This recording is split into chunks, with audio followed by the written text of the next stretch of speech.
welcome to the Sunrise Safari. We are on a quarantine clearings with cavorting impala. My name is Brent Smith. I have Andrew Francis on camera, and on the other vehicle we have Scotty D and Tebs.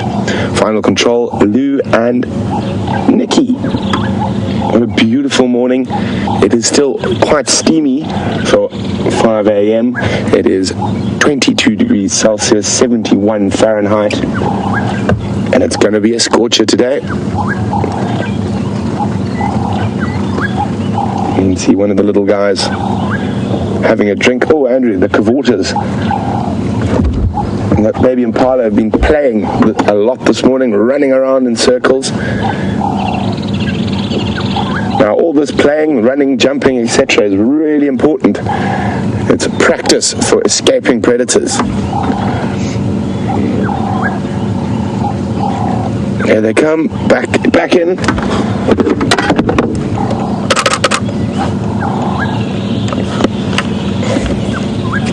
But lovely to see all the little guys playing in this early morning cool, or early morning warm, should I say.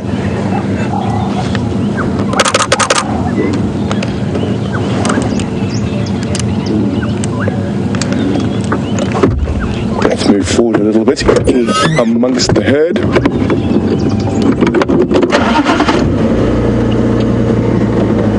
Oh, we've been charged. Oh, another one at high speed. The game is on.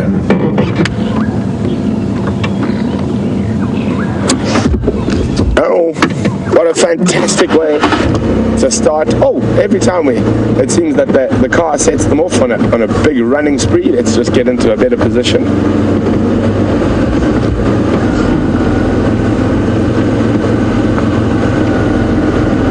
Morning Impalalas, and a good morning to everyone out there in the world.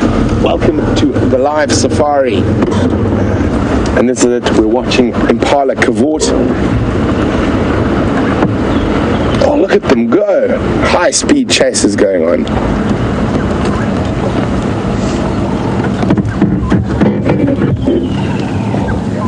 Where would you want me, Andrew? It's difficult. They keep moving so quickly.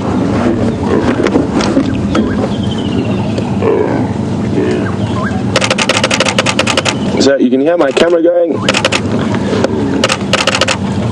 And that reminds you guys, you can also get some great screenshots of all this impala action. And don't forget to share it with us using the hashtag Safari Live on Twitter, or put it on our Facebook page, which is also Safari Live.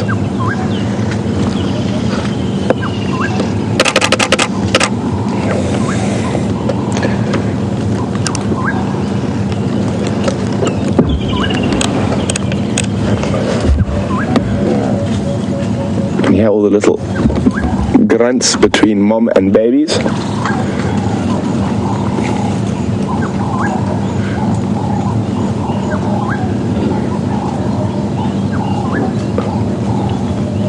Let's just scooch forward a little bit.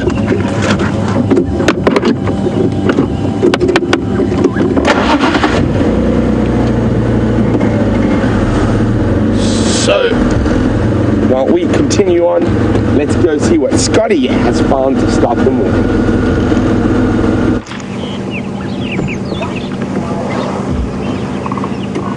Wow, look at this, everyone. There's 3 hyena here, as you can see.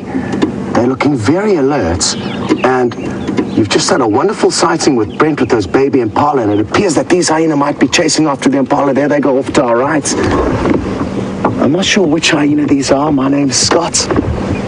And you can see they're quite wet. They've been taking a wallow in Sydney's Dam. Take a look at this one down on the left here. That's awesome. We have got our virtual reality rig going there, and I think we would have got some awesome footage.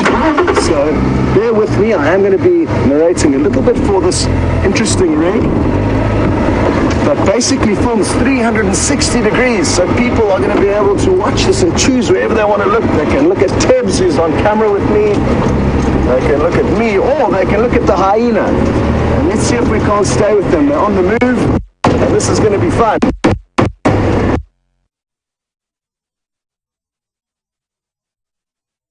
Western, and this might be a cloud.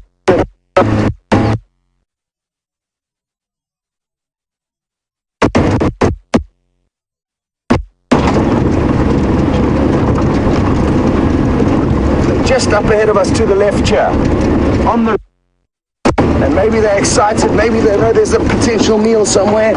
I don't know which way to go. And you'll be able to squeeze through. Now, as I off-road, don't be alarmed, I know which trees can handle a little bit of the bullying and those which cannot.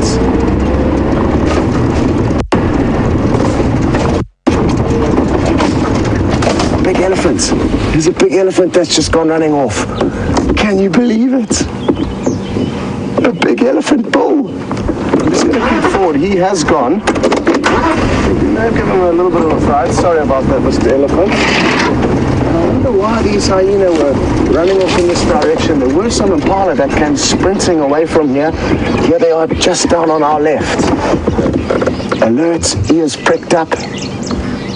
And at this time of the year, it certainly is possible that they'll be running down young impala lambs. They'll be chasing them down with their incredible stamina. And here they go again. Interestingly, a young Sabarold was following up ahead, and now these two are chasing after it.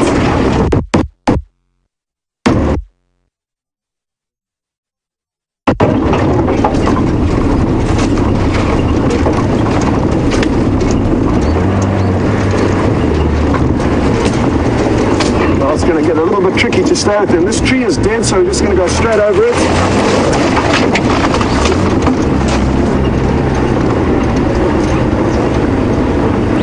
Here's another young hyena just up in front of us.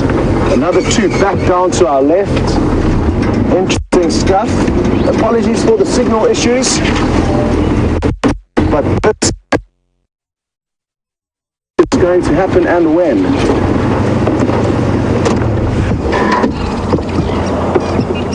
And they're just over to our left now.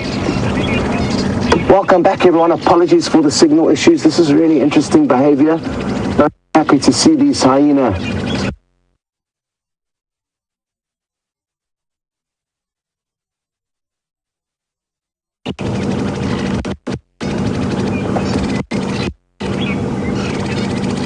And who knows, maybe they will lead us to a leopard. Coming straight past us again. This is awesome. Can you believe it? Right up to the vehicle. This is awesome. A fourth hyena. There's a fourth hyena now. There was one standing on a log to the left. I know it's so tempting to look at the one in front of us.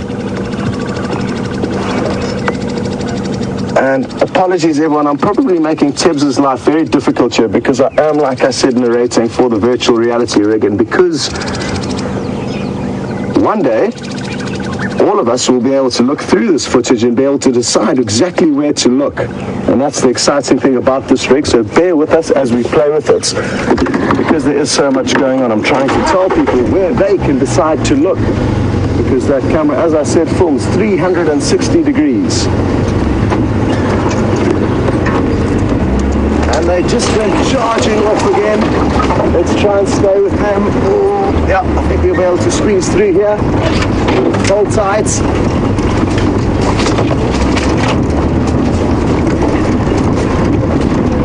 Oh, this is so exciting. I love spending time with hyenas. And like I said, it's very seldom that we actually do get to spend time with them other than when they're at the den site. Oh, we've got them again. Just here. They're in such a good mood. They're playing around excitedly. And sorry, Tibbs, in your way there. And who knows what's got them so excited? Here they're coming back to us now. Awesome, awesome stuff.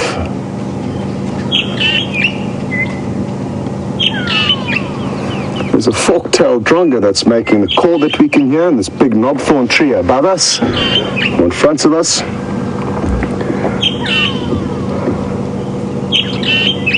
And what a beautiful morning it is here in the Sabi Sands. And it certainly is wonderful to have you guys with us. Oh, look what's going on here. I think what could have happened here is that possibly there could be a little bit of anal pasting going on. They will wipe their anus against little twigs and pieces of grass to leave a scent there. And maybe what's happened is that one hyena did that and the rest are now rubbing their bodies in that scent. I'm going to try and loop ahead of them again quickly, because they are on the move, and this is, like I said, a wonderful opportunity to stay with them, but we do kind of have to be one step ahead of them if we are going to stay as they move through this quite thick bush. We've been so lucky thus far to negotiate through here.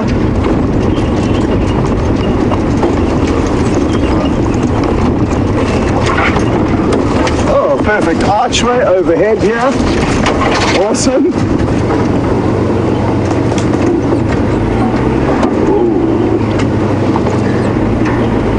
Not so awesome because our antenna. There we go, well done, Tabs.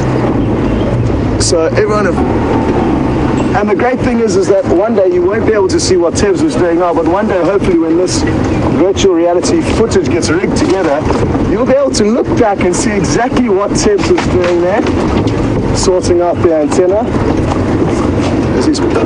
No, that should be fine. Has our luck run out? Have I chosen the wrong pathway? I think we will be able to make it through here.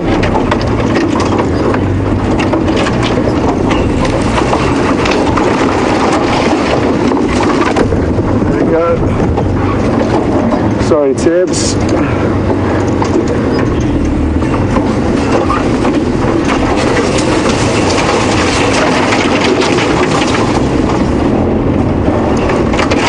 There is a chance we're going to get these hyena again, but it's going to take a little bit of negotiating. And now you can see what I was talking about earlier, about how lucky we were to actually stay with them through this thick stuff.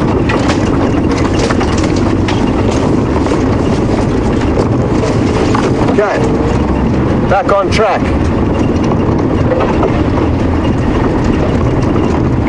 Last second, didn't copy you. Could you go again with your message?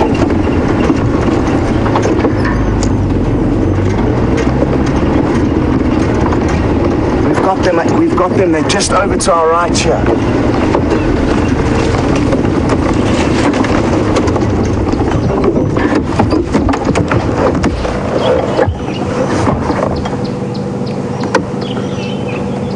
And they're just in such a good mood. It looks like they've been playing with some bark that elephants have stripped off a tree. I thought it was a piece of meat when I initially arrived. That's it there. And they had that in their mouths as we arrived. And they're playing in a dried up mud wallow. This is a drought that we're in at the moment. That bare ground would normally be filled with water at this time of the year. A little bit of a dominance display going up ahead of us there.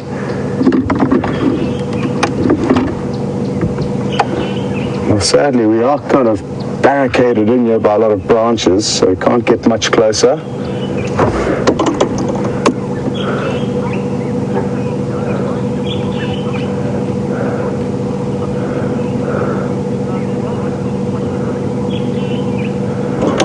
Now, I didn't copy your name, but one of you just made great comments, and that is that these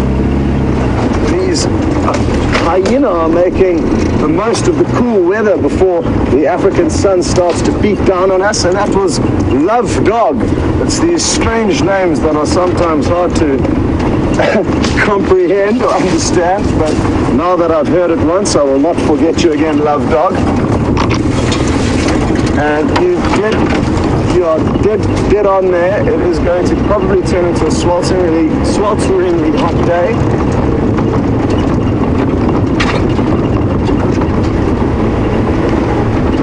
The good news is, for now, we are going to be able to stay with these hyena. They're just over to our right, moving through some quite thick bush, but I'm certain they're going to pop out onto this road. And it's going to be great to follow them, because I'm interested to know which den site they're going to go back to. Interestingly enough, there's female leopard tracks down the road, but they're not very fresh. And I'm just going to ask the virtual reality people to just look straight down. You may see some pug marks of leopards right below us. Now I'm just driving over them, but they're not very fresh. What I might actually do is just jump out quickly and show them to you guys. And I don't want to go too far from the vehicle, otherwise I'll scare the hyena.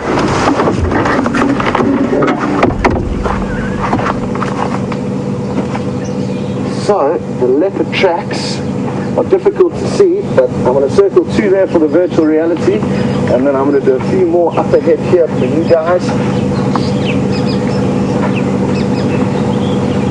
I'm not sure if you can see them coming down the road towards you, but not very fresh, and I can tell that they're not fresh simply because they aren't very crisp and defined. If those tracks were crisp and defined, we would probably know that those are fresh. I wonder who it was, maybe Karula. Possibly the same leopard tracks that I did track out of Djuma yesterday.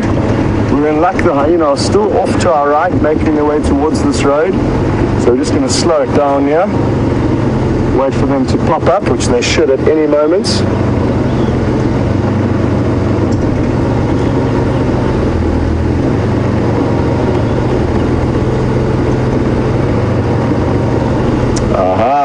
Good morning, Pam, and good question.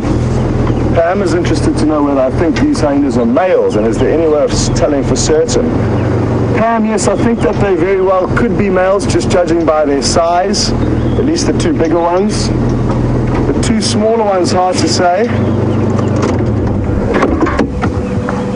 as they are a bit younger and could be just smaller females, but very difficult to tell. The males and the females have got very similar sexual appendages between their legs. And here he comes right in front of the vehicle. Awesome. I'm guessing it's a he. The male's penis is kind of more pointed generally than the females, or the other way around. I get confused by that. But there's a very, very slight difference between male and female. And personally, I haven't been able to master telling. Here comes another one down to our right. A youngster, just in front of the vehicle there. And another one coming to the right. There's another one directly behind us. And it'll be interesting to see where that one pops out. That one directly behind us looks like the oldest. And the 2 kind of in front now of the vehicle, the one closest and the one in the middle, look like a very similar age. Who knows, maybe from the same litter.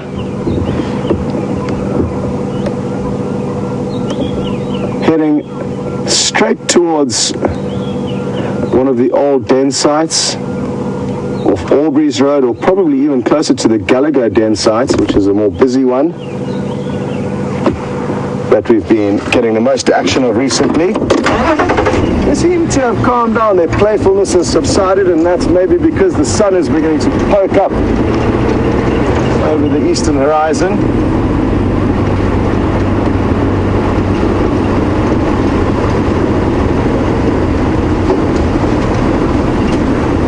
Now what I'm going to do is I'm going to take a gamble here. They've just gone running off there.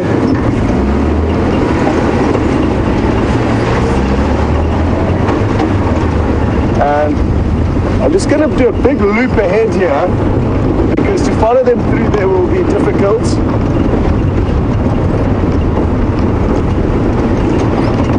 And Wilson has made a great observation, and now they understand why hyenas' ears are often so tattered, because that's often the go-to point when they're wrestling and fighting with one another. And you spot on, B. Wilson. We were lucky enough or unlucky enough to not very long ago see a hyena that had its ear ripped off almost entirely, just dangling on by a few threads.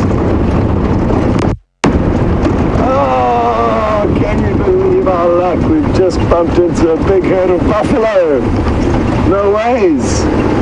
And looks like the back end of the herd are just slowly making their way towards us now. Some have already crossed the road to the left. Here goes some more. Not sure why why they're so worked up.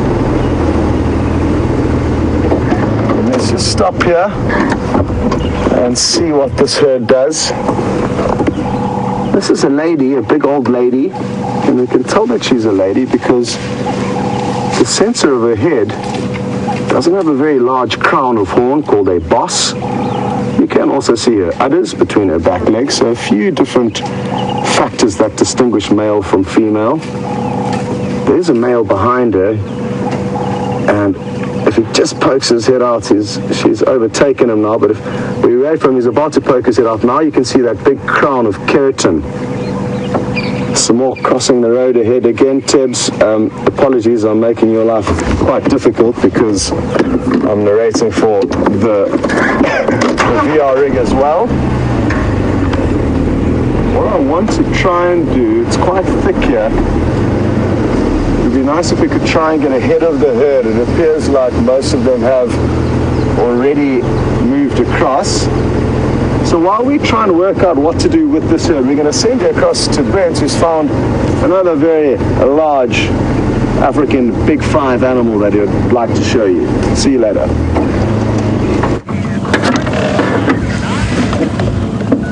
So from baby impala in the sunrise to adult elephant female and baby elephant in the sunrise. Morning, guys. We're going to walk across the road in front of us.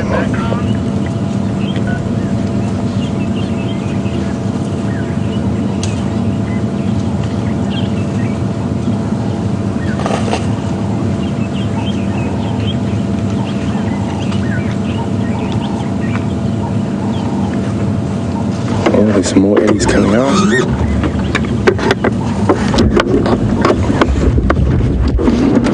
Morning, old lady. Don't worry about us.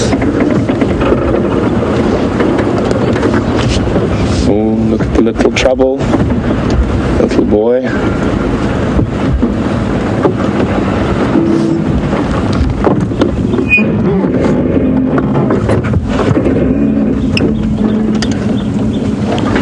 It's quite a large breeding herd that I can, or maybe not that large, probably 10 to 15 animals.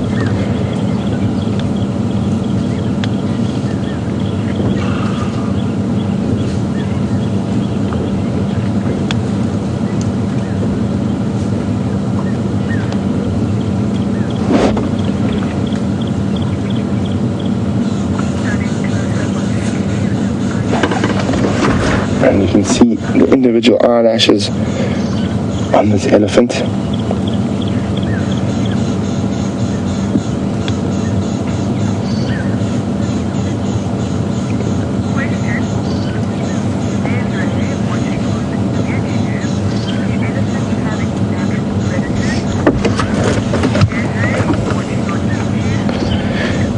Desiree, who's watching on YouTube, would like to know, will the elephants have any natural predators? I think elephants' main natural predator, Desiree, would be man. Other than that, young elephants sometimes, very occasionally, have lions and hyenas as predators.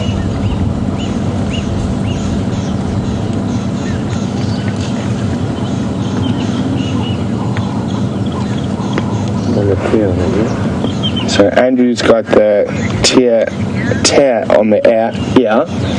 I'm afraid I don't have a monitor, so you're going to hear Andrew a little bit today, just telling me what he's looking at.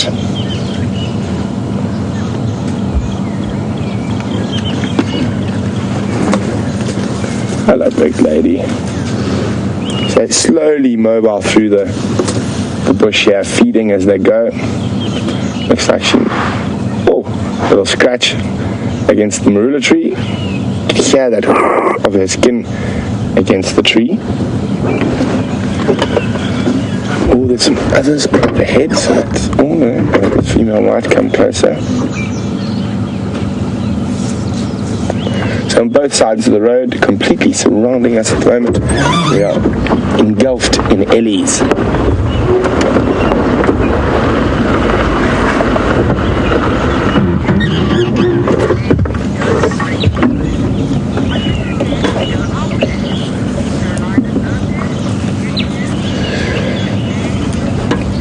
very warm Safari Live welcome to Carolina Lopez, who's watching on YouTube. I think you might be a new viewer. If you are, a big welcome. Carolina would like to know, am I scared to be out here amongst all the wild beasts? I'm not scared, Carolina, but I have a huge respect for these animals, and I've spent many years with them, so I'm very good at reading their behavior. There we go. There goes a nice big adult female moving across the road. And I think little one's been left behind. He's going to have a little panic now as he runs after mom. You can see. Where did my mother go?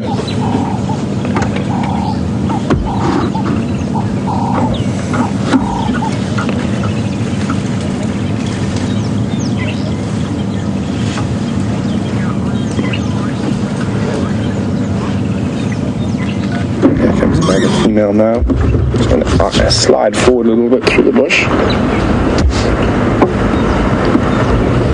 Oh, there's another tiny little guy. Look, there's one who lost mom. Mom's on the other side of the road now. So a general rule with an elephant baby, if it can fit under its mom's tummy, then it is a little trip. Then it is under a year old, and there we go. It looks like they're up for a bit of a game.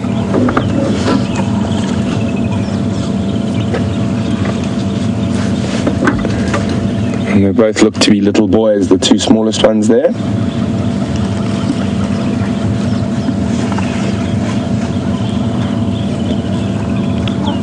When you get a nice relaxed breeding herd like this, it's very serene to spend time with them, and you get to watch the youngsters cavort. Nice and cool, so full of playfulness this morning. There's more eddies coming out of the bush up ahead of us.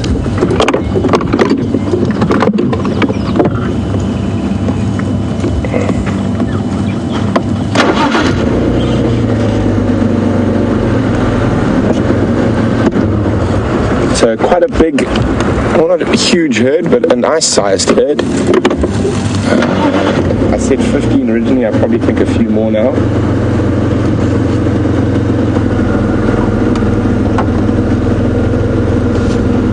So it's incredible being out here live in the African bush with these magnificent beasties.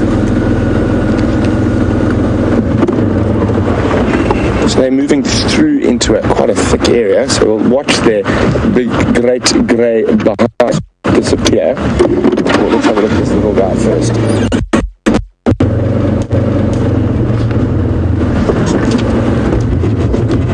Is that a good idea?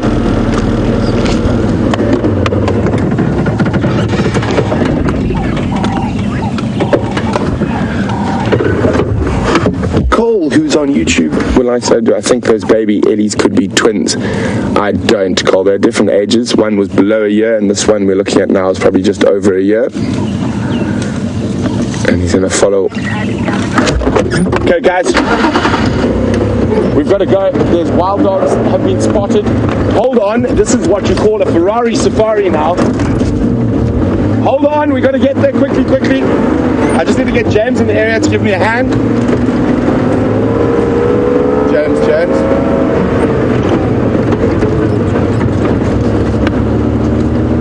James reports wild dogs at Gallagher Waterhole. I'm making my way. I don't know if you want to come to the hand.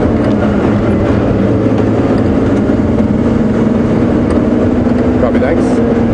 So wild dogs, apart from being my favorite animal, also the most exciting animals to follow on safari. And all these impala have baby impala. There's a really good chance they're on the hunt. I wonder which pack it is. Impala, you guys better be careful. Now, most of the time, you know, we look and listen for alarm calls after you. When impala see lion and leopard, they'll snort and whatnot. But when they see wild dogs, they just run. They know how effective they are as hunters. They have about an 80% success rate in most areas of hunting. So 8 out of 10 times they catch something, opposed to a lion or a leopard who's sitting sort of around 10-12%.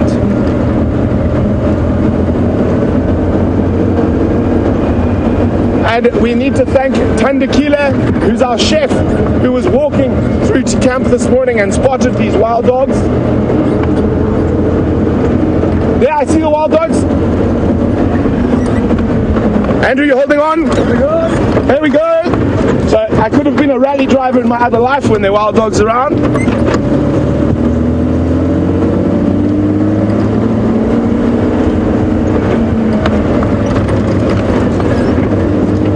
I thought I saw a wild dog on the road, yeah.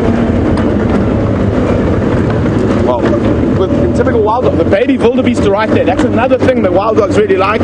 Oh, it was an Inyala, apologies. I just saw a dark thing streaking.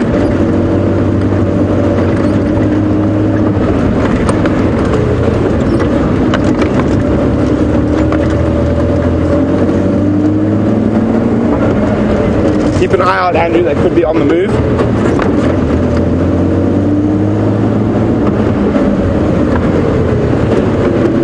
Hopefully we've got them while they're having a drink. They are highly mobile. They're one of the hardest animals to follow.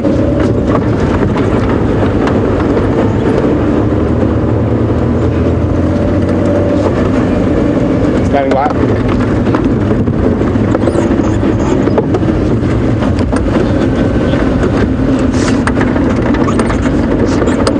Okay, so James has got to the Gallagher waterhole already. He's ahead of us. He's checking which direction they went. I think it's more prudent if we go wait out on that other road to see if they can cross there.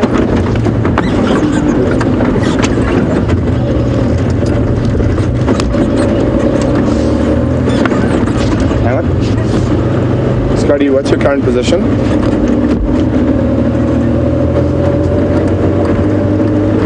Lots of animals here in Yala.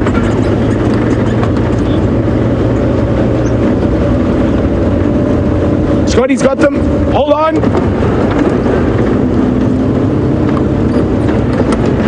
Confirm you got visual, Scott.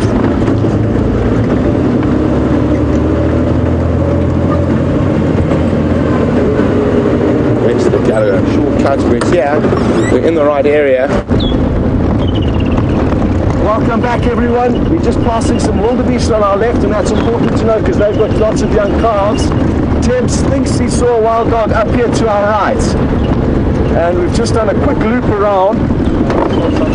That way. That way. Tibbs has got them. Tibbs has got them. Tibbs has got them, I think. Forward.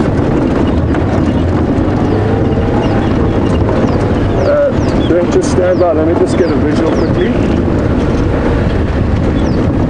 Yeah, they are up ahead. They are up ahead, they're chasing something. There they are, we've got them. Yeah, we've got them here, western edge of quarantine. They're just up ahead of us here.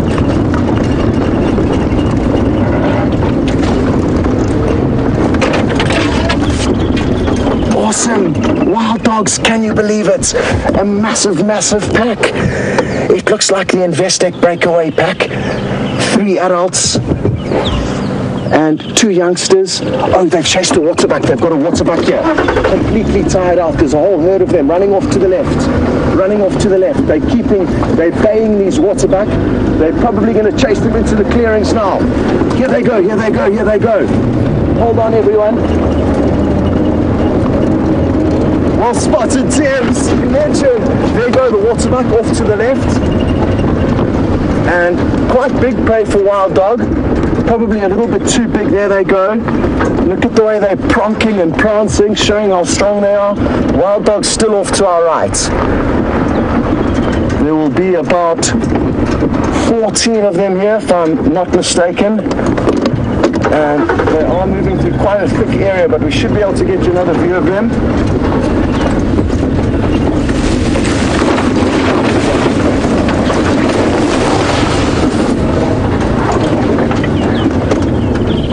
Here they go, right in front of the vehicle. Look at all of them. Incredible. It's been a while since we've seen these dogs. And in all that time, it looks like the pups have grown a little bit. And not only that, they've survived. And the mortality rate of wild dogs is very high. The especially in this area where there's a lot of predators that will attack and kill them if they are given the opportunity. And because they start running with the pack from such a young age, from about 3 months of age, it's quite astounding that these 3 adults have kept these 11 pups alive for so long. They're on the road now. Epic stuff. Brent's with us here as well. And it's quite a tricky area they're moving through now. And we're going to send you across onto Brent's vehicle for a quick view from there. And we're going to try and loop ahead of them again. So really exciting having 2 vehicles here. So what happens is we're going to keep leapfrogging on us. We really almost need 2 vehicles to follow wild dogs. They go so fast.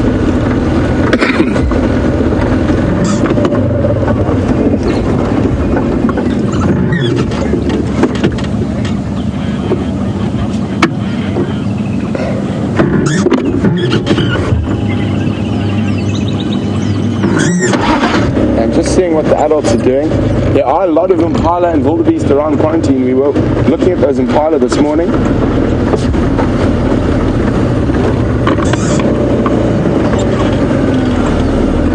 Sorry guys, just be on the radio for a second.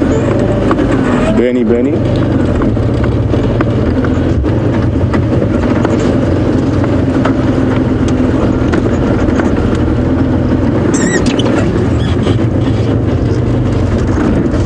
They spot the wildebeest and the babies are just ahead where these adults are moving. Stations in case you didn't copy, we've got the Dutch on quarantine clearance.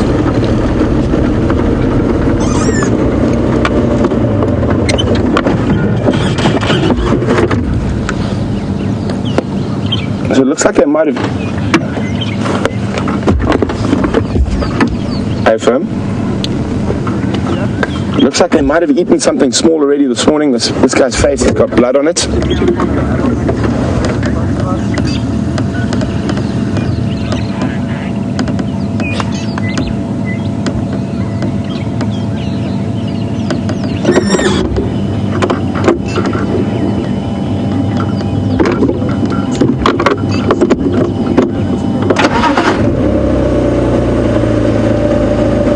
Copy, thanks James.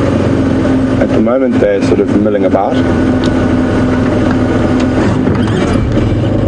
Okay, I mean, sniff. The wildebeest are probably 500 meters, no, not even less than that. I think if these adult dogs see those baby wildebeest, we could be in for an incredible sighting, because wildebeest will often try to chase dogs when they go for the babies. You can see the wildebeest are directly behind the dog now. You must remember he's much lower than us, so he can't see what we can all the time. But all he needs to do is look that way, and I think there might be trouble for the baby wildebeest. Incredible animals.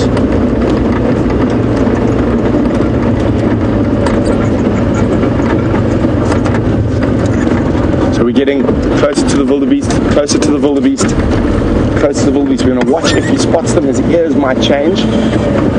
There's baby wildebeest lying on the ground right there, less than 100 meters now. Dog's heads up. Oh, it looked like he spotted something for a second. The wildebeest is going to come in and charge this dog. They'll be very nervous. Here we go with wild dogs around and all these calves.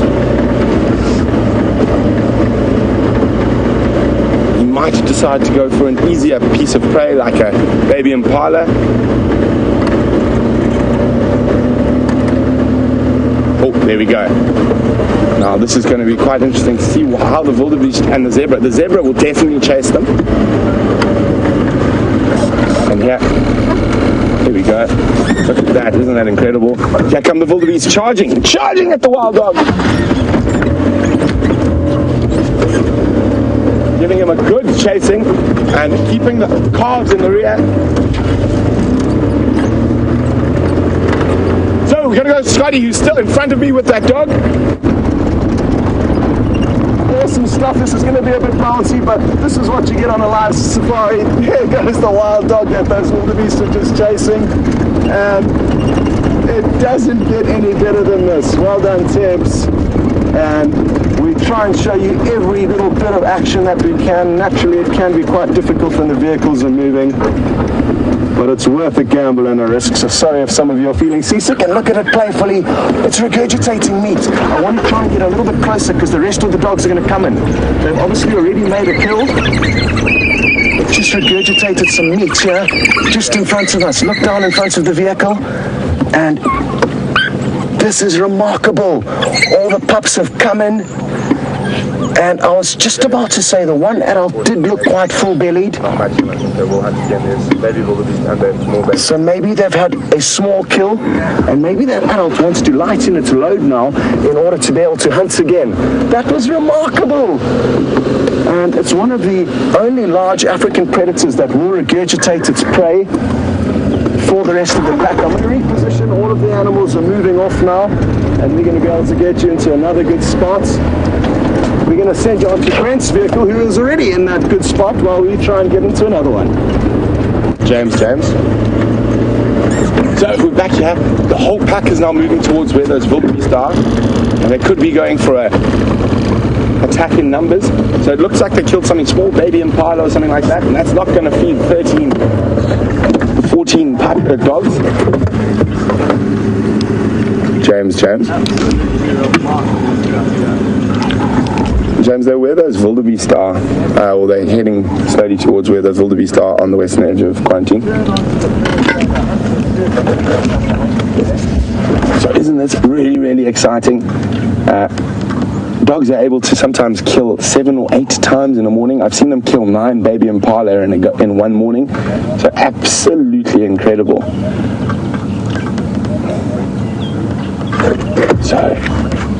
And really great, we got 2 vehicles in here. Makes it much easier for us to follow them.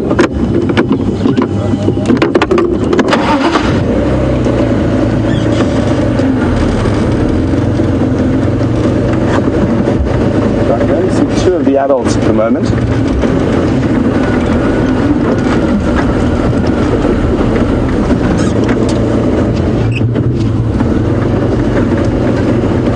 Let's try and count all the little ones. Oh, there's going to be some beating up ahead here. There we go. And they're begging, they're trying to get that female to possibly regurgitate some food for them. So we're going to go to Scotty, who's right behind them. Well, I don't think it gets any better than this, and it's so wonderful to have these animals back on the property, and not just back on the property, but back with such a vengeance, such an incredible sighting they're providing us with. Here's some pups sniffing on the regurgitation remains just up ahead of us here, and now it's going to get tricky. Now they're heading down into the drainage, and I think we may need to do some serious off-roading here to try and stay with them. I'm not too sure what's got their attention through there, but let's try and go through and figure it out alongside them. There's a bit of a riverbed up ahead here, and that riverbed can be tricky to cross in certain places. I know we will be able to get across, but let's just see what they're up to here. They might actually be taking a little snooze. They do at some point need to rest, and even though they do have incredible stamina, they will need to take a breather at some point. I'm wondering if they didn't make a kill in this area, and that's why they're not sniffing around here for the leftovers. Yes, that's what's happened. They killed the baby impala here. I've just seen one pup. And, oh, here's that. The adult's just taken a head away. Down to our bottom right, it's got a head in its mouth, the baby impala head. And that's the young pups are coming up to see what's left. I'm just going to move a little bit further forward to see if we can't show you this adult finishing off the remains of this baby impala straight ahead of us. And we'll just stop here. Here come some pups to take away the scraps. There they go. Remarkable. So this is what they were doing earlier. just going to tell Brent on the Game Drive channel, although he's going to work it out now because they're just running out into the clearing to join him. The one individual actually had the skull of that baby impala in its mouth, and Brent's now got a great visual of that, so we're going to take you across to him. So as Scotty was just saying, they caught a baby impala. Now, we must have missed them by a matter of minutes when we started this morning. Remember, we were sitting with the same herd of impala. Oh, there we go. I know this is a bit brutal and the babies are very cute, but the wild dogs do have to eat. This is nature at its most raw and most true.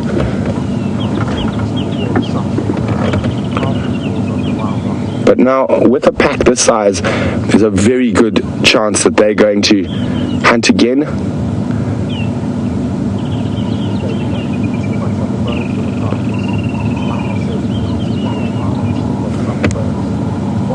So I'm just saying, all hanging around here. I'm just making sure that others don't head out for a hunt again. So we're going to go back across to Scotty. I'm going to go stand around the edge of the clearings to make sure that they don't dash off again.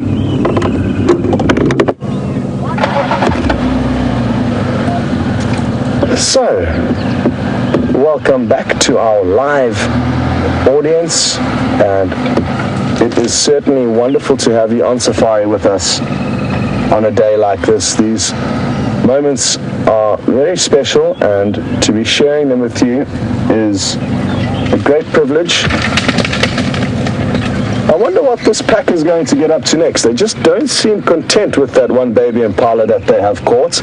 A few of them beginning to move around us because the scraps are becoming fewer and fewer and further between, so not much left to go by in the way of scraps. Some of them are kind of just gnawing on some bones and a little bit of the flesh and the skin, but they're usually animals that can feed on the fine cuts of meat because they are such successful hunters, but they are currently just making sure nothing goes to waste here. A fascinating morning with these incredible animals.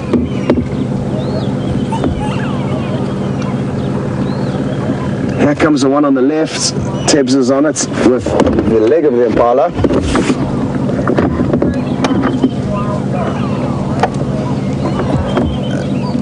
And a sleepy one, he's watching on YouTube. I'm ecstatic to hear that this has been your first encounter with the African wild dog, also known as the painted wolf, sleeping one. And they are remarkable animals, and you certainly have been spoilt with a great introduction to them. Let's hope that they continue to spend more time here on Djuma and Arathusa, because I can guarantee you they will provide us with a lot more adventure and excitement. Tricky thing is, they do move huge distances and they are not bound to territories. They've got very, very large home ranges and they move great distances at ease. Sounds like Brent's in a good spot, so we're going to rush you over to his vehicle.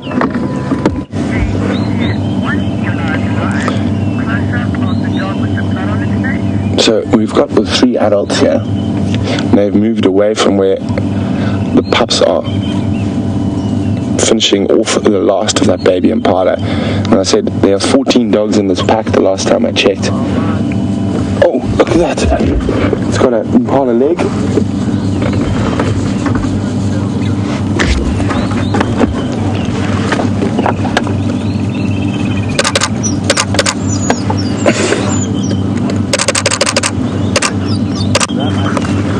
Right next to us. Trying to keep the leg away from the other pup.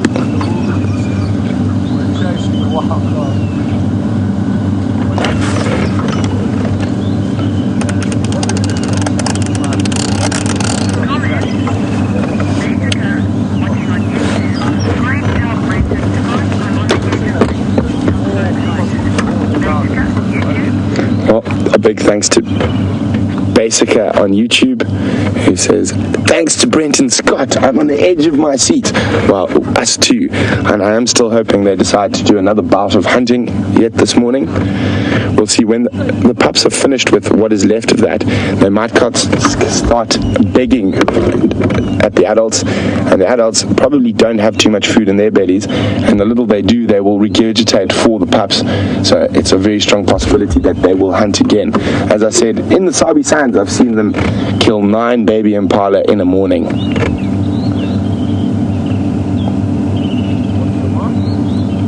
By far my favorite animal.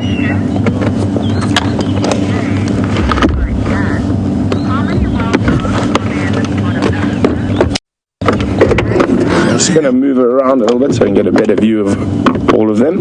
And while we do that, a very good morning to Jan, who's in Los Angeles. And Jan would like to know, how many wild dogs are there in this part of the world? Jan, they are the second most endangered canid in Africa. Canid is a member of the dog family. There are only 4,500 left in the world, and I think on last Kruger Park figures there's about 300 left in the Greater Kruger National Park. So,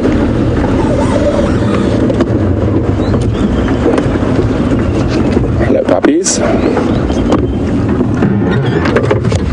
Oh, of course. Oh, look at his face. He's got a piece of grass stuck over. You can see the blood on his face. So the adults in this pack, there are two males and 1 female. So these, so there we go, walking through towards the other adults. So here are the 2 males, these 2 here, and then the adult female off to the right.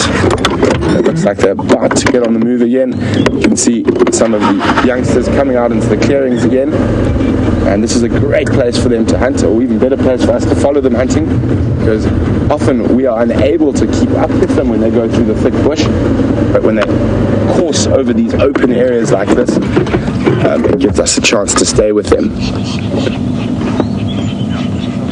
You can see their ears probably listening for those little noises between impala mom and babies.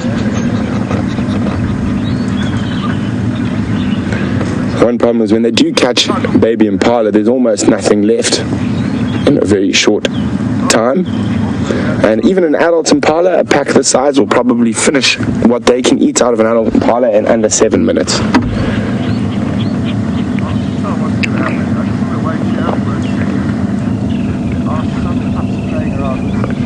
So look at that. A very distinct male there with the chunk out of his right ear and his left ear. So a nice ID feature for them. So this pack earlier this year comprised of 4 adults. Unfortunately, one of the adult females was killed while they were denning by a snake. They did an autopsy on her. Being an endangered species, they're quite a tight eye kept on them.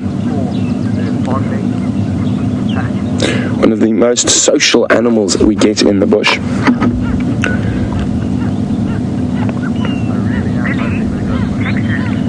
there any wild dog conservation efforts in Africa?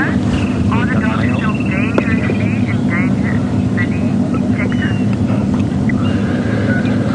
Texas? So Billy in Texas would like to know, are there any wildlife conservation projects going in Africa? Are they still critically endangered? They are. There are numerous different wild dog projects ongoing in Africa. One of the biggest threats to them is that they need such a massive home range because they're such effective hunters. They normally need about 60,000 hectares, 120,000 acres per pack. So larger than the whole Sabi Sands. And the other thing is they do move through those huge areas. They come into contact with domestic dogs and are often prone to outbreaks of rabies and canine distemper, with incredibly social animal like wild dogs, that a disease like those spread through the pack very quickly. where I live, not too far from here. Unfortunately, we lost our whole pack of wild dogs to rabies this year.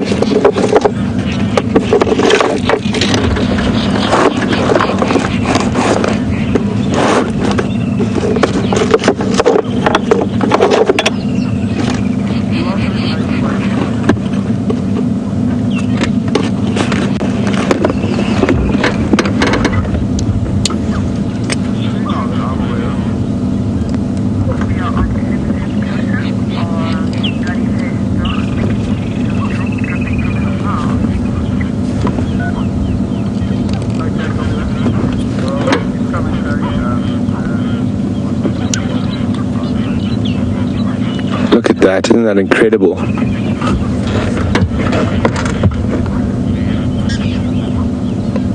Oh, look at that. I'm surprised he hasn't shaken off that.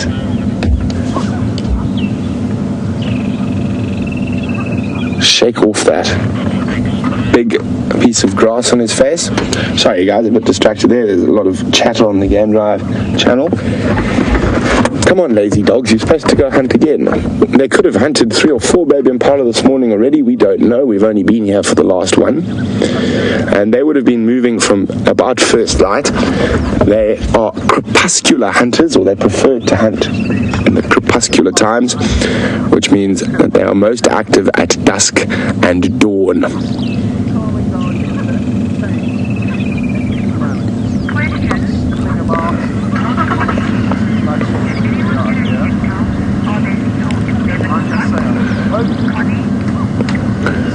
Connie would like to know whether any of us got a head count. Are there still 11 pups? Connie, it's really difficult in this type of terrain for us to get a head count. I know when they were seen yesterday to the north of us, there were 11 pups. I can definitely see, at the moment, for sure, I can see 3 adults and 1, 2, 3, 4, 5, 6 pups, but they are in the thickets playing with the remainders of that impala carcass, or chewing and licking the ground. But it looks like they are coming out towards us. So I've got 3, 4, 5, 6, 7, 8 pups, 9. Right, missing 2.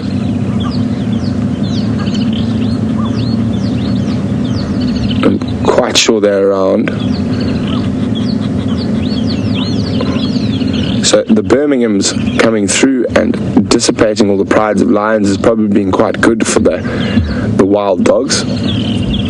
One of the biggest threats facing natural predators, threats facing wild dogs is lions, and a lot of youngsters are killed.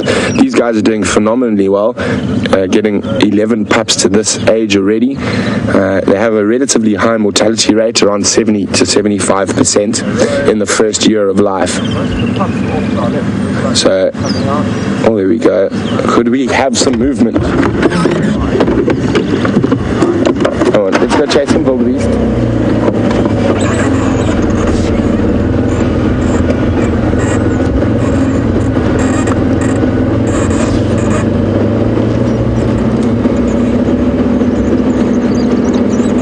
Look at that begging, look at that begging. Look at that, they're trying to get that male. That's what the begging they're doing there is trying to get the male to regurgitate meat for them.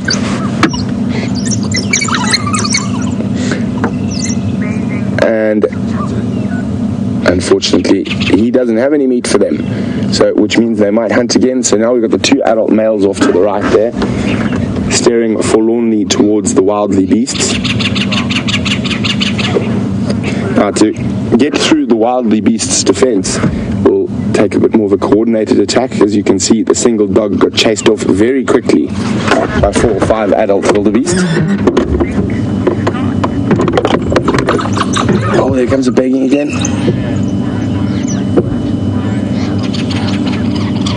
Okay, and let's go have a look at the angle from Scotty's side.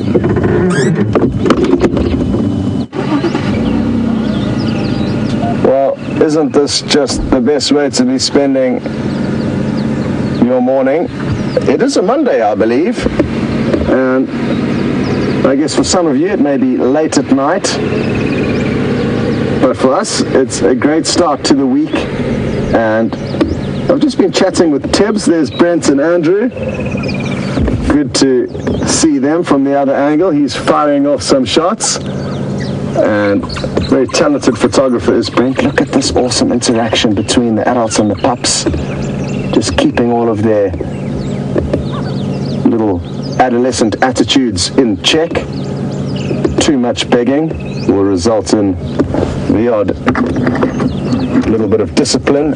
And isn't this awesome? They're all kind of heading straight in and around Brent's vehicle. I'm wondering what their next move is going to be. I was chatting a moment ago before I got distracted saying that Tebs and I are hoping that this pack decide to head off for a drink at the Gallagher Waterhole, but they are not heading in the right direction at the moment for that to happen. So it will be interesting to see where they go.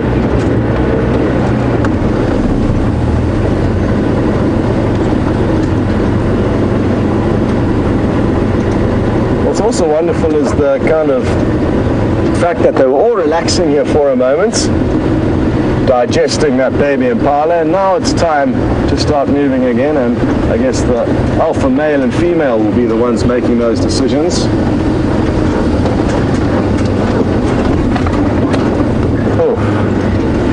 The area that they're heading through is very thick now. We're going to try and stay with them as they run along these game paths, but it's not going to be easy. Like I said, as I off-road, I know which trees can pop back up again, so do not feel that you are deforesting our wonderful wilderness area here. Look at them all just trotting along this little pathway in front of us.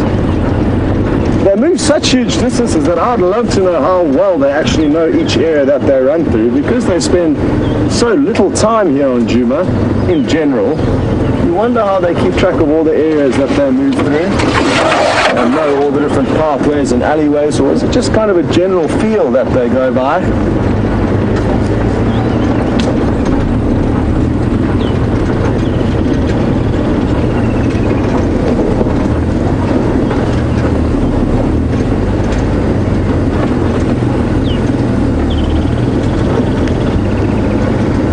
To cats in Florida, and you ask a good question. Cats in Florida is interested to know, how do adult wild dogs ever get enough nutrition if they're continuing to look after the youngsters? They'll always look after themselves foremostly, and it's the same for most of the adults and parents out here in the African wilderness. It's imperative that they feed themselves before they feed their young, because the adults aren't around to feed the young, then the young will get no food at all.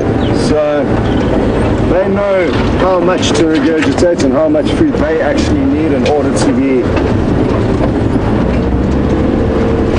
well fed and well fueled. Just going to try and loop ahead of them quickly. We may have a little opportunity for them to keep running past us on this little game trail that they're moving along. They're just off to our left now. Hold tight. Yeah, this is going to work well. We're going to get you some great views.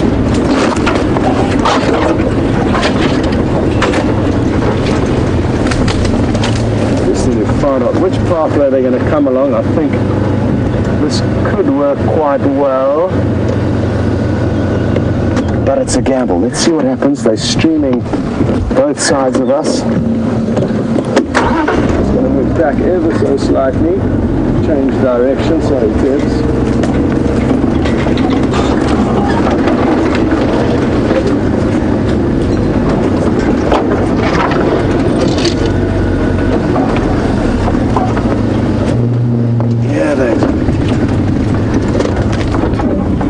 So I'm wondering, the adult in front of the pack to our left, one of the alphas probably, hard to say, probably the alpha female. Yeah, that's a female in front, looking longingly towards the herd of wildebeest, which isn't too far from us. This is awesome. They're streaming all past the side of the vehicle here.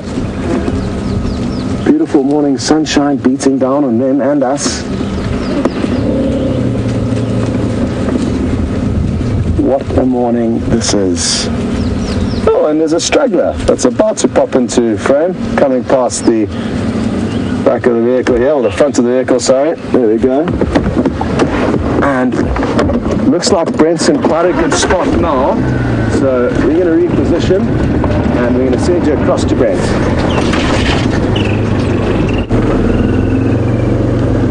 So we up ahead with the 3 adults. The youngsters are behind us. And it looks like they're on the move again, on the hunt. And fortunately for the wildebeest, or unfortunately for the wild dogs, they've headed away from where the baby wildebeest are.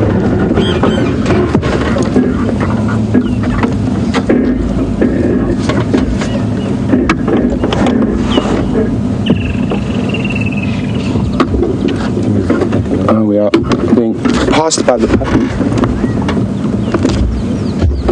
and we're going to try to keep up with the adults, because if they do see an impala or something, that's where you want to be.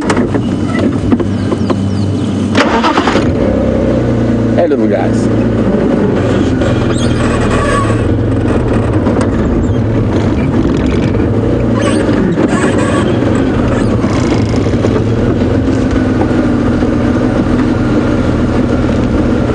Billy in Texas would like to know whether the wild dog pups are a help or a hindrance at the moment. I would say they're probably more of a hindrance, but wild dogs' hunting strategy is quite different from other animals. So the adults will quite often speed off and leave the pups.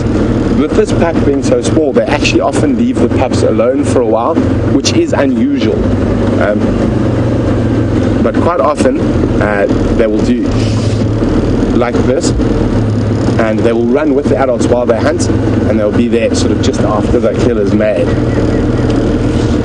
Wild dogs hunt by sight, and basically run until they see something and then chase it down at high speed. They can do sort of 60 kilometers an hour for up to about 5 or 6 kilometers.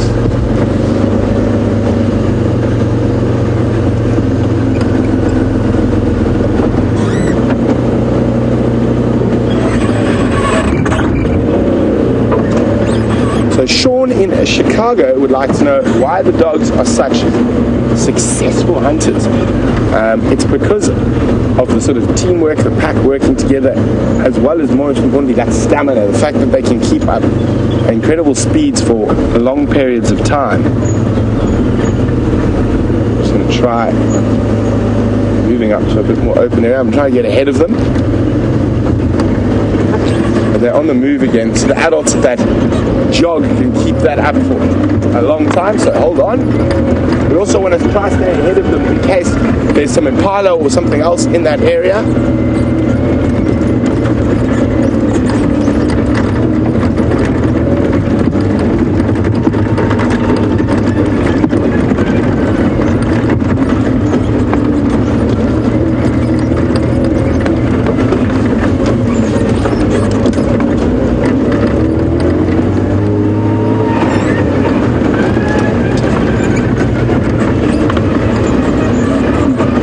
Here we go.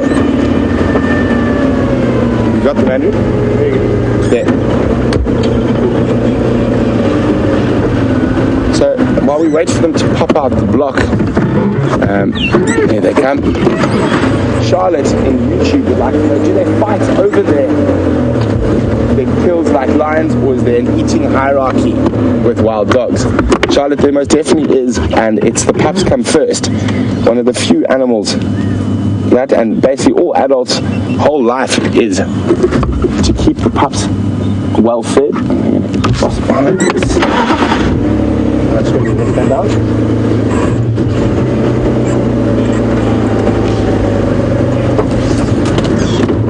There we go. So all adult members of the pack will scent mark on their home range, and that's what's happening right next to us here. A bit of scent marking. Hello, puppies. So incredible animals. We've got the adult male and female closest to us now scent marking.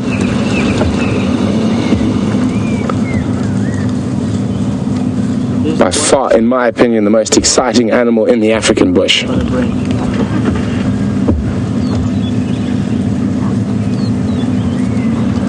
And it's quite interesting now, we watch all those pups there. They're still not at the age where they're scent marking yet. Even though they go smell the adult scent mark, it'll probably be another 4 or 5 months before they start scent marking as well. And all members of the pack will scent mark, not just the alpha pair, but generally only the alpha pair will breed. And there have been some unusual cases, like the other pack we have here, the Sabi Sands pack. They also had 2 females that bred, but when that happens, the beta females' pups are often killed by the alpha female. But this year that didn't happen. And I've also heard of it happening in Botswana. And they've got a very distinct smell. It's sort of like a cross between wet dog and mold.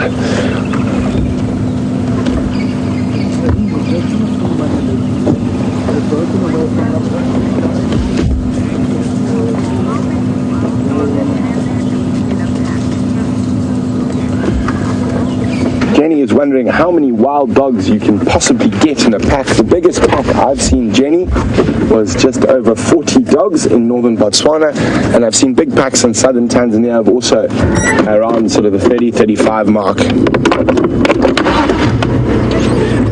Yeah, let's walk around again.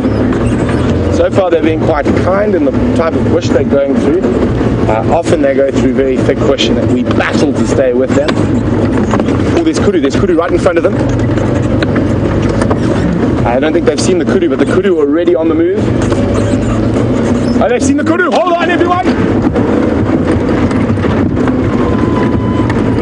So staying with wild dogs while hunting is quite a difficult feat. We will try our best. They're off after an adult female kudu at the moment. Watch your head, Andrew.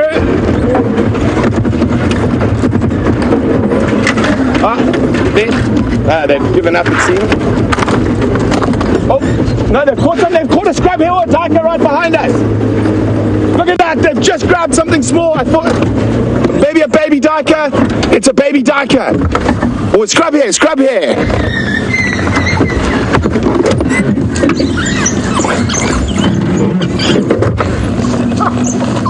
Look at that. Look how incredible, how quick they were on that.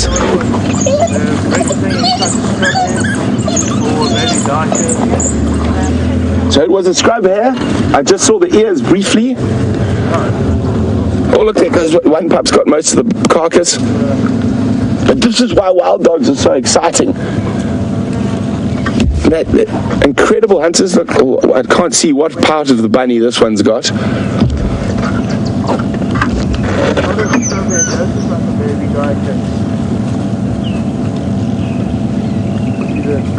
One leg that this one is called.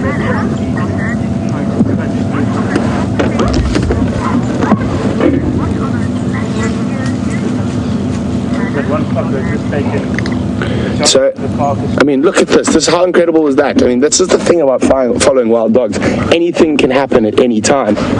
And Tana, who's in LA, would like to know, what's the top sense of a wild dog?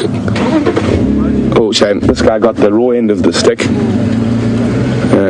Doesn't really want to eat that and test. Oh no, it's a fetus. So it was a scrub hair, and now this one has got a scrub hair fetus from inside the hair.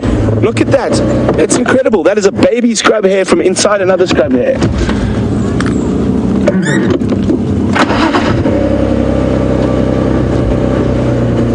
That is amazing. There we go. They're fighting over the fetus now.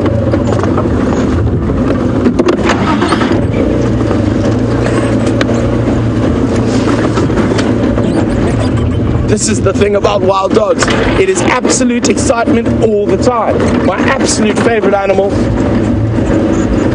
Here we go, we've got one running with what's left of that scrub hair. This one looks like it's eating that fetus. And just the last little bits of that poor baby scrub hair fetus disappearing.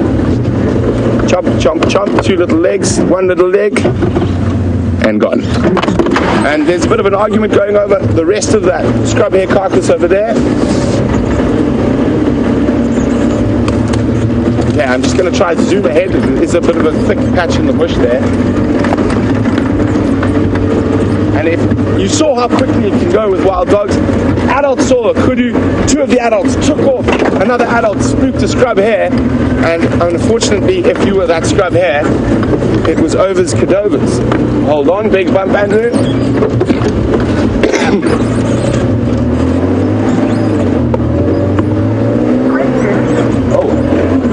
Oh, sorry guys, I managed to pull out my cables in this mad rush.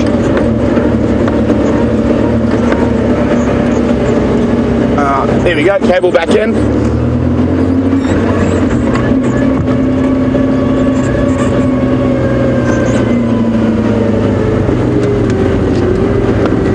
Well, Mary's wondering how they communicate, and do they communicate like domestic dogs? Mary, I think they do have quite a lot of different calls, like tittering, woo calls, and contact call. But I think when hunting, a lot of the communication is visual. So they take cues, visual cues from the other dogs.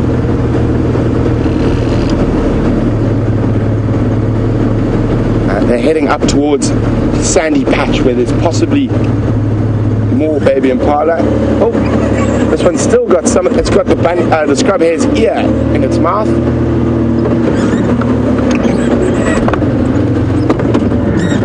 Look at that! You can see the ears and the head of the scrub hare, and it's almost just playing with the others, saying, "Ha ha ha ha! I've got it. You can't have it."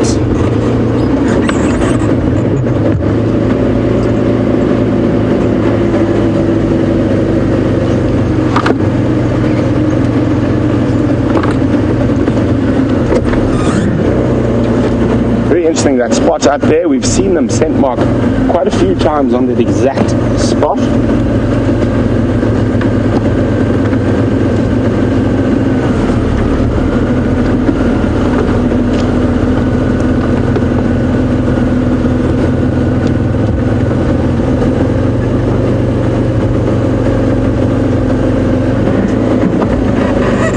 Well, Jenny, it's her first time seeing wild dogs live, so welcome Jenny. Sorry, I just need to move onto the side of the road so the other cars can also see. And Jenny just says thanks, we do such an amazing job. Sorry Andrew, I know I'm putting you up in a difficult position with the camera, so apologies for a bit of a skew camera there, but it's just so we can make a space so everyone else can see from behind us.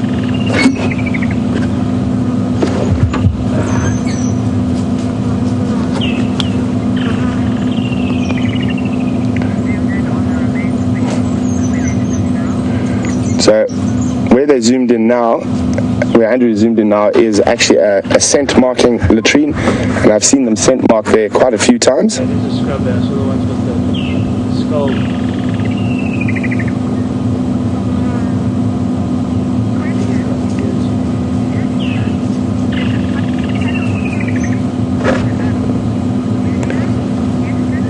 Julia in Houston would like to know whether it was one of the puppies who caught the scrub hare or an adult. Julia, to be honest, in such pandemonium I couldn't see, but I do think it was one of the adults.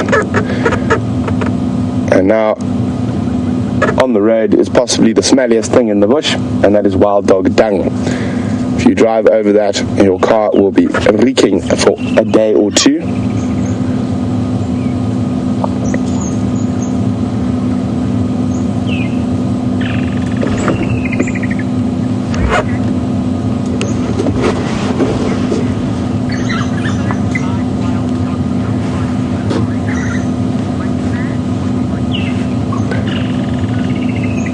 Monkey Man, who's watching on YouTube, would like to know, is this the first live wild dog kill on Safari Live?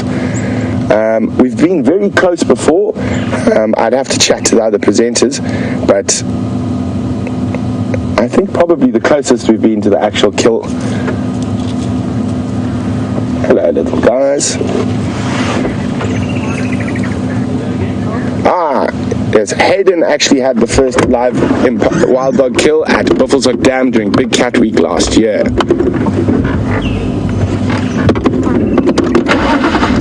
Okay, they're off again, so are we.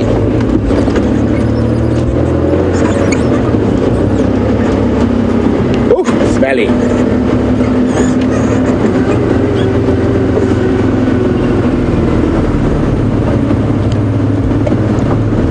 Lillian, who started watching yesterday. What a great second day on the live safari for you, Lillian. Lillian would like to know how long wild dogs live if they don't die from something else. And Lillian, they're actually relatively short-lived, 5 or 6 years at the most.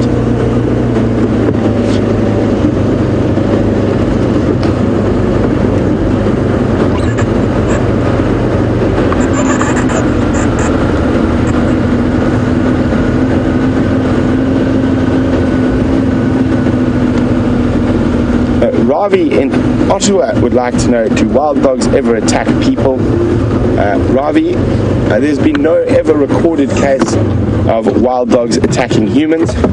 Not to say they wouldn't. A small child possibly, but probably not an adult. Be too big.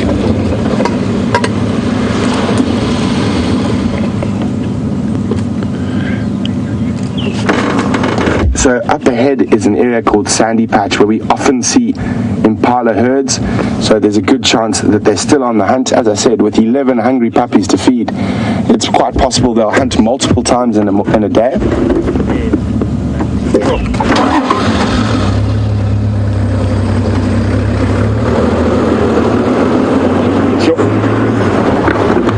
We've been in the front of the queue for so long, we're going to let the other guys just go ahead, and I'm going to meander my way around to wait in Impala Plains. Very jealous about how short our cars are, and we are able to maneuver through the bush at much higher speed than the big game drive vehicles that are made for people. I just have to worry about losing Andrew occasionally, and if I lose him, it's fine, it's not too big a deal. I know a little sneaky spot through here from following Shadow a couple of weeks ago. So I'm going to try and get myself onto the open area of Impala Plains. Let's go see if there's any potential prey there.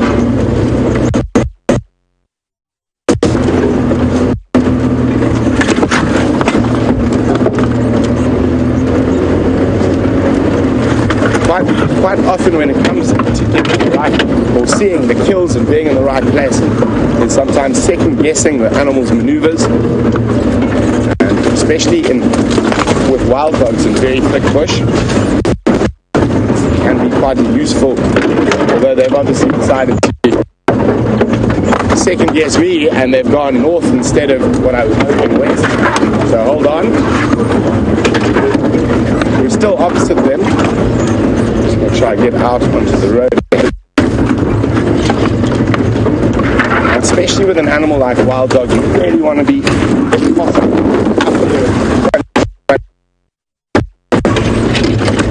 and I'm very, very lucky. I had the best wild dog hunting training school in the world. Growing up in northern Botswana, we had 2 packs of wild dogs that denned in our area for 10 years. So I got good training from my dad and the other guides at Quando Safaris when I was very young.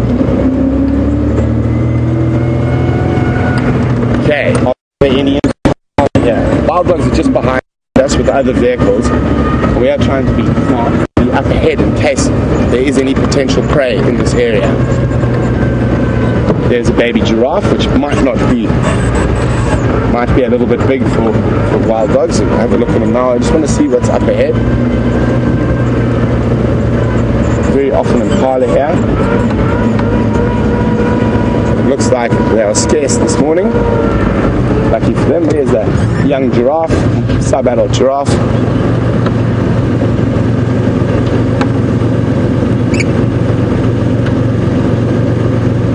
Watching where the wild dogs should be popping out.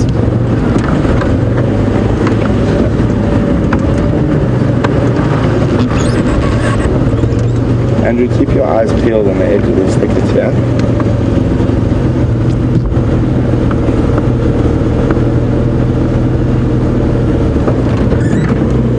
Sorry guys, just going to be on the radio for a second. Craig.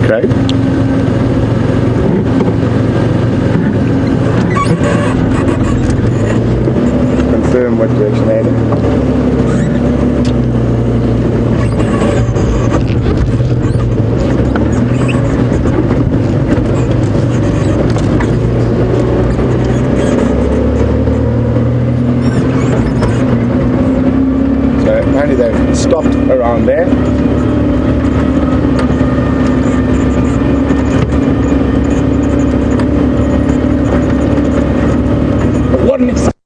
start. Sunrise right there, they come straight at us. Let's get the reverse on. They might that little giraffe. They sometimes like to play with giraffe, but there's no impala that I can see here.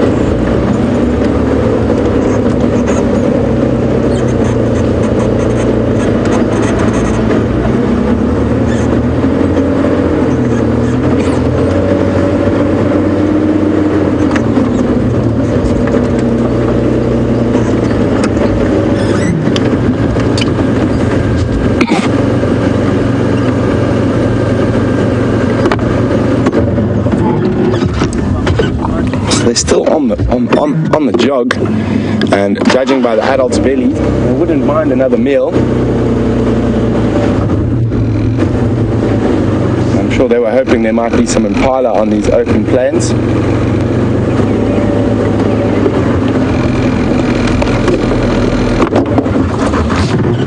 Andrew's just giving the lens a bit of a wipe.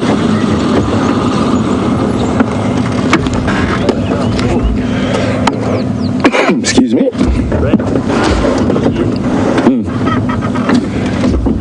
And there's the baby giraffe, or young giraffe, not quite a baby anymore.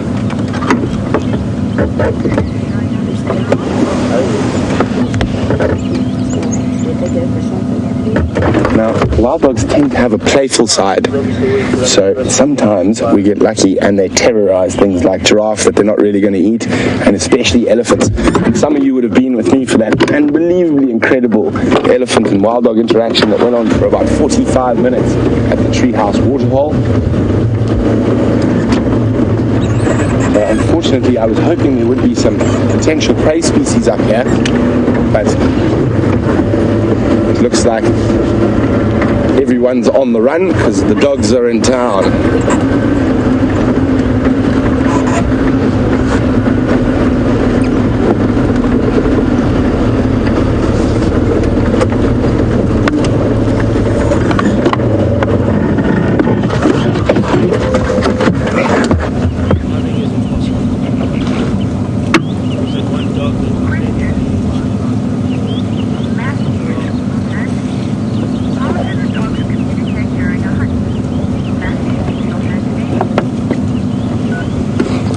Matthew in LA is wondering, how do the dogs communicate during a hunt?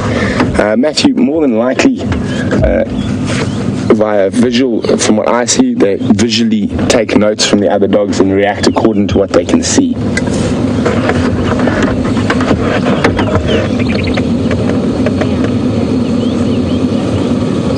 It looks